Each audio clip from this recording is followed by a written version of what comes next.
So today I want to do a video on my BMW G310GS motorcycle. It's a 2017 model and I've had it for 3 years, and in that time I've managed to do about 14,500 miles, or if you're European and you work in kilometres, about 23,000 kilometres or something like that.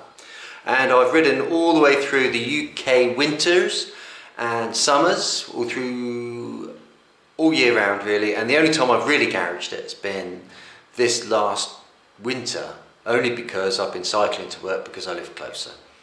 Okay, so I want to kind of introduce like this bike and give my thoughts over the amount of time I've had it, the last 3 years, and whether this bike would be a good fit for you, or it's just going to have an insight on whether you think, or whether I think, or my thoughts on this bike. So it might help you if you're looking to buy a cheap bike, a cheap commuter or dual sport or adventure bike, and it might help you on your decision whether you want to buy it or not. So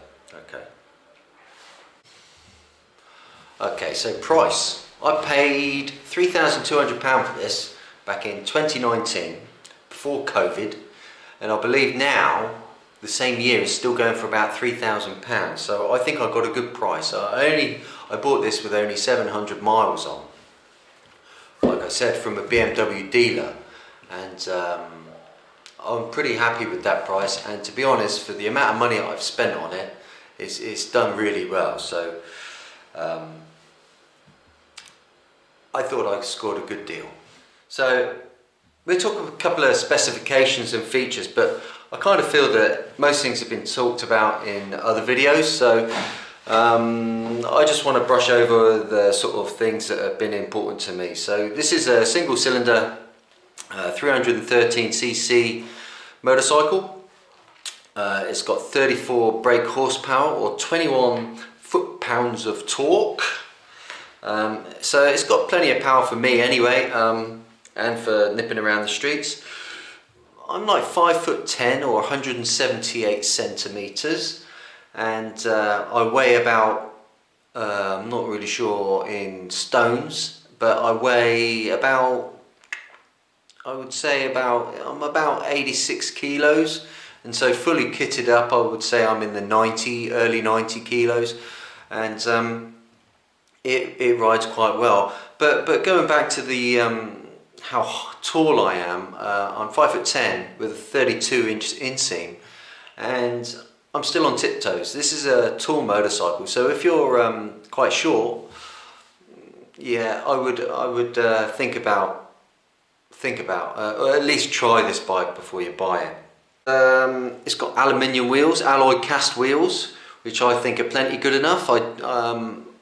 You can upgrade, but for me and for the last 14,000 kilometers, 14,000 miles, should I say, it's been wonderful. So that's good. It comes with Metzeler Torrance tyres, which I'm still on the same set, which probably doesn't say much for my riding, but and the ABS has been really good. It's got ABS.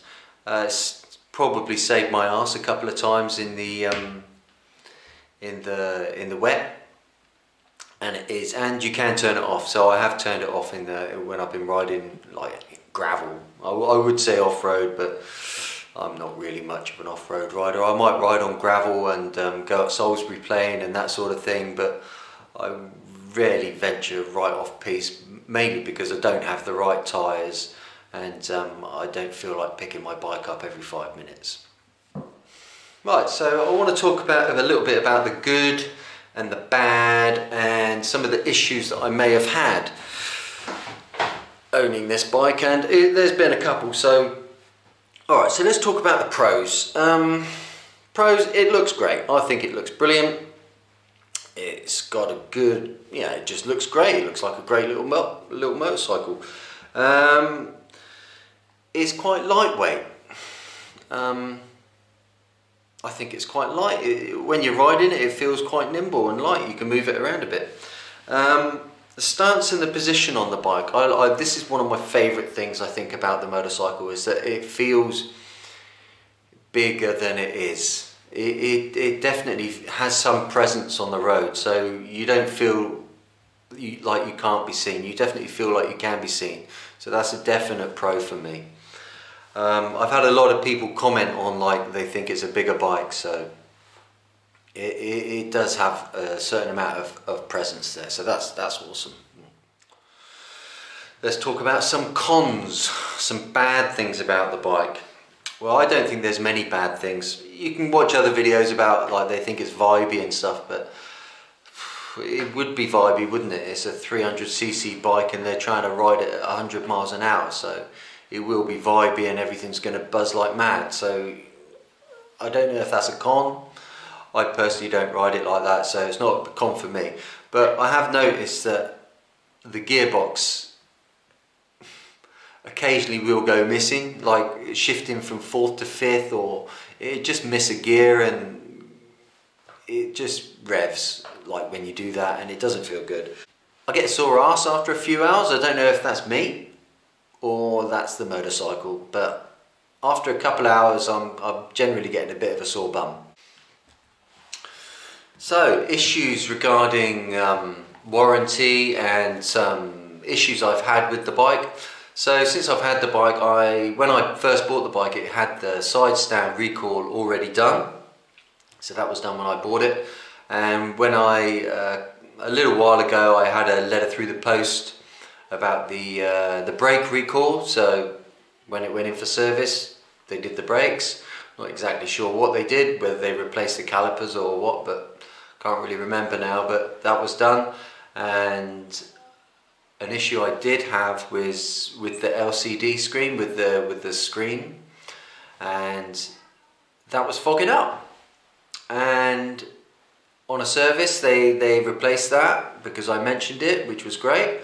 So I've got a brand new LCD screen, and the last thing that was warranted on the bike was the starter clutch.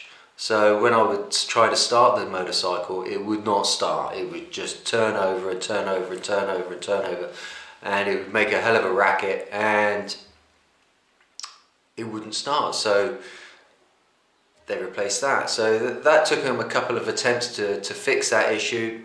Not exactly sure what problems they came across while they did it, but it did take a couple of times for them to fix that. But all in all things were fixed under warranty, so I'm pretty happy about that. The only thing that didn't get fixed under warranty was the paint on the exhaust. Looked like it was coming off, and I tried to get them to fix that under warranty, but they didn't fix it under warranty. They said it was excluded from the warranty to be fixed, so that couldn't be fixed, unfortunately. But apart from that, all the things that did go wrong with the bike have been fixed by BMW, and I've got no complaints about that. It's all been great. So I think I've given my opinion on this little bike a little bit, so I wanted to have a bit of a chat about really just my conclusion really on the ownership of this thing. And I think it's a great little motorcycle. For a small bike, you can't expect it to be more than what it is. It's a small motorcycle. It will go up and down the motorway. I've done some long trips. I've been to Wales and back. I've done quite a few multi-hour days on it, and it's been fine. It's not skipped a beat. But on the motorway, it will definitely, it will sit on, I find 65 miles an hour is comfortable for this bike. It seems to sit there and love that.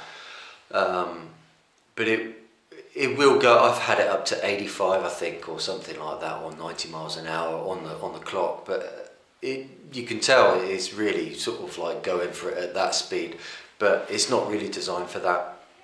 I think this bike is, personally, I think this bike is designed for going up and down country lanes, bimbling around, a little bit of off-road, a little bit of gravel path, and I think it's a great little touring or a small adventure bike, and that's exactly what it's been marketed as. And I think it's a great little motorcycle. So Personally, I love it, and I also hope that you will too. So I think this is the end of my little video about the BMW G310GS, and I might make a couple more videos regarding this bike. I've done quite a few modifications to it, and I'm going to do some videos on those as well. So alright, thanks a lot for watching. Cheers, bye.